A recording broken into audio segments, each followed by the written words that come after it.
Ladies and gentlemen, I am Yusrael and welcome to a quick update on the ship formerly known as the Arkee Tactical Warbird Retrofit, now known as the Arkee Tactical Carrier Warbird Retrofit, or for the sake of convenience, Squiggle. Apparently I wasn't the only one to feel that this ship was a little lackluster in a very crowded market, because Cryptic have added a hangar bay to the ship. You can see it here along the ventral spine of the Arkee, and it's in a similar place on the Arkala hull, although it does seem a little on the small side even for the fighters and utility craft launched from it. The hangar can, as you might expect, take any of the conventional craft. You get Scorpion fighters as standard, and captains looking to pick those up to fill an empty bay should head over to the Energy Credit Quartermaster in the new Romulus Command Centre, who is giving them away free for a limited period. Or failing that, just dismiss and recommission the ship, but remember to strip out any gear you want to keep first.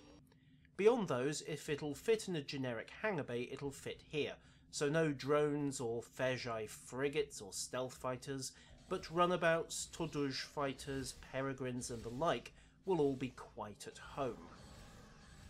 The hangar bay is undeniably a boost to the Arkee.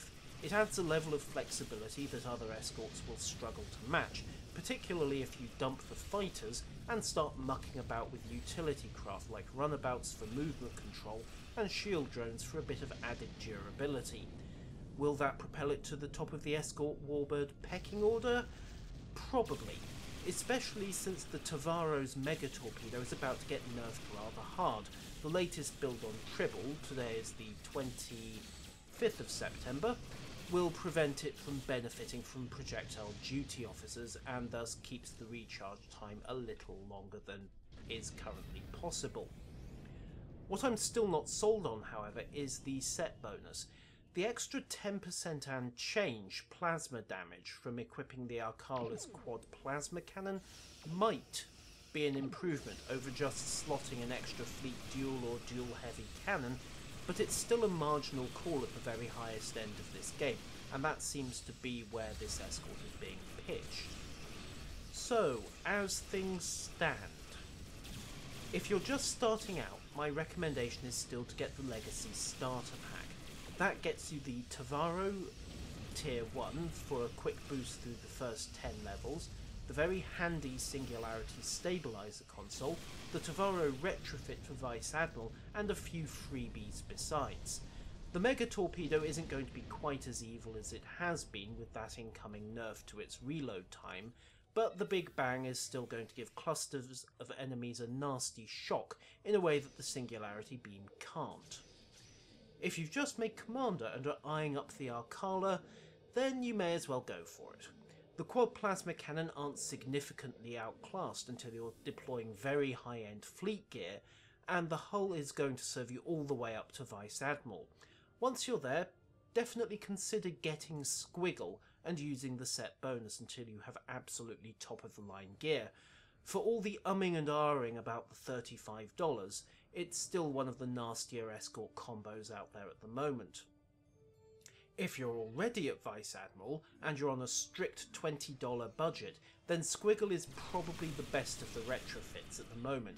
The Tavaro really needs that Singularity Stabilizer console to excel, and that takes you over budget. At the $25 level, things get more interesting. The Dreadnoughts become available, and if you can handle the abysmal turn rate, these are probably the most potent ships going in PvE at the moment, especially the Scimitar. The Tavaro picks up its stabilizer console and gets a significant boost to the Mega Torpedo as part of that set bonus, not to mention the freebies in the starter pack, and ironically the Arkee also benefits heavily from the stabilizer console, since one of the uses of that console is to get you 30 Singularity charge over 15 seconds, so it's a lot easier to get the maximum 20 pulses from the Singularity Beam. And that will pretty much wrap it up for Squiggle. It's still a rather conditional buy recommendation from me, but if you're looking for a decently agile warbird that emphasises single target damage, then this is probably the one for you. I have been Yusril, and apparently the following begging is helpful in growing a small channel. So if you found the video useful, please remember to like, subscribe, and oh yes, do all the socials, whatever that means. Until next time, farewell.